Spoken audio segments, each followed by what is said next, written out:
Hey, what's up everybody? This is Abe Gomez, Sunshine Auto Detail out of Pomona, California, servicing all of the San Gabriel Valley. I got some good news. It's been long overdue, but we finally opened up our shop. Here it is. We're still working on it, so you wanna come check it out? People want to know your story, man. How long have you been detailing? Full-time, professionally, a little over 3 years now. 3 years in. How did you start detailing? What was your first setup like? I guess my first official setup was out of my 2018 Honda Civic hatchback, and I relied on the customer's water, their power, and I had a vacuum, a Harbor Freight pressure washer, some Chemical Guys products, and that was it. My first detail, I remember, it was on a BMW. I took over 6 hours, and the customer wasn't very happy. She paid me a little over $100, and I worked my butt off for that one. And now things have grown quite a bit. Now, that first setup, a lot of detailers feel like they don't want to start out from their car. They don't want to ask the customer for electricity and water. What's your opinion? Do you agree or disagree? I disagree. Whatever you have can work. If you got the right attitude and people like your energy and you treat people right and you provide good service, people don't care so much about the things that detailers think that they care about, like a van wrap or the brand of pressure washer you use or the brand of chemicals. You know, I've only gotten asked what kind of chemicals I use like once or twice.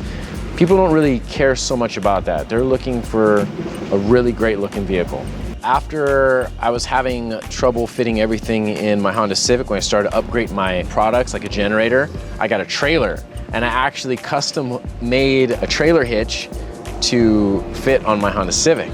And I was pulling in a trailer with a Honda Civic, poor engine, yeah, I know. I had problems with that thing. The trailer came off, dented my Honda. It was pretty bad, but I went from that, upgraded to a van after that. And it was just plain white van, ended up getting it wrapped eventually. And then I upgraded to the Tacoma as like a second detailing vehicle as well. And now that I have the shop, I don't rely so much on the Tacoma, but I still kind of have a basic setup there. Now, this is your first shop. Yeah. And we're gonna talk about it. There's a lot of great potential. Yeah. But a lot of struggles you're going through right now. Goodness, yes, yes. But first, let's go check out the shop. Yeah, come check it out. How long have you been here? I've been here almost 3 weeks. 3 weeks. So this is it. Painting it the sunshine colors, as you can see, yellow. And there's other auto businesses in the area here. So we're working on it. We're getting it looking a little better. We got a little waiting area for the clients here. Try to create a nice little ambiance. I got my office here. We got the van often parked in here as well. So just getting things set up. Getting things set up nice. Getting cameras set up right now up there. So. Got it, man. Seems like a lot of space. Yeah. Have you got details in here already, or are you kind of waiting for the grand opening? Oh no, we've been detailing since the day we moved in. Yeah, so we get little projects done here and there. We got a client coming in about 15 minutes. So we detail every day. The rent has to be paid, so. How'd you find this shop? LoopNet. LoopNet? Yeah, loopnet.com. A lot of industrial spaces there.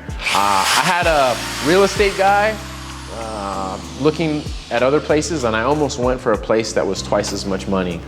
But this place I found, it's really good, half the price of what I was gonna pay somewhere else, and a lot of space. What are you gonna do, or what's the plan to bring in business to make the extra source of income?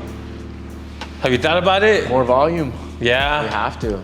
And my experience over the past 3 summers is everybody wants their car detailed in the summer. So there's a lot of risk involved in what I'm doing right now, especially with a lot of employees that I have and the extra rent here with the shop.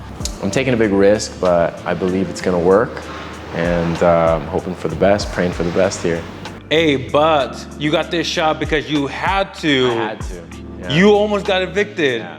Okay, so I've been basically evicted from 1, 2, and almost 3 places. The past 3 places I've lived in, I've had the same problem.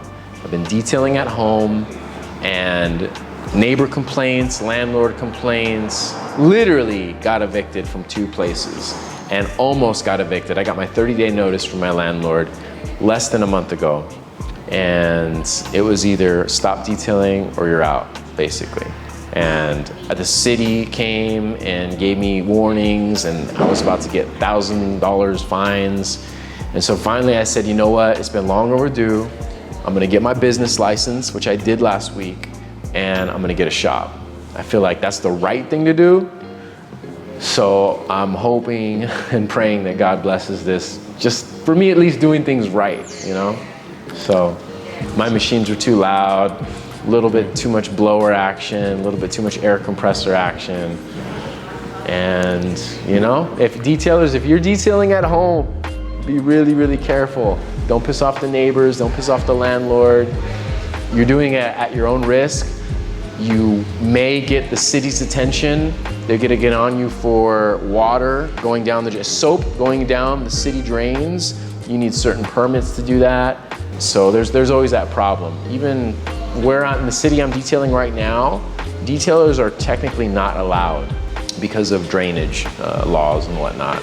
So there's ways to work around that, but you gotta be careful. I got you.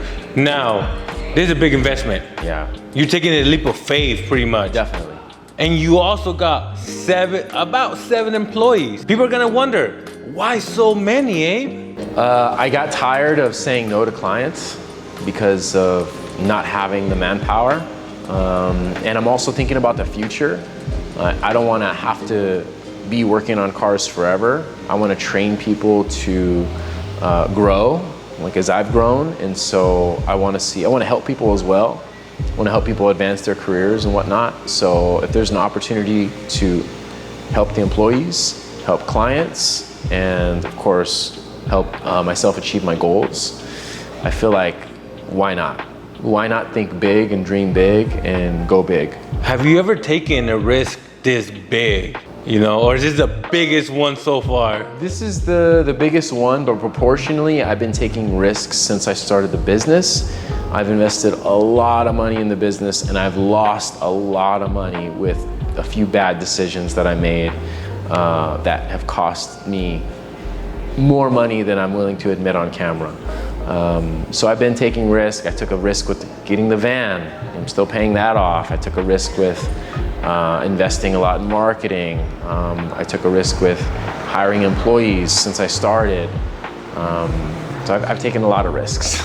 All right, so you see how the business has grown a bit, what risks I'm taking, what decisions I'm making. Keep watching to see how it all pans out this summer, and hopefully we just keep growing, keep detailing, and see you on the next one.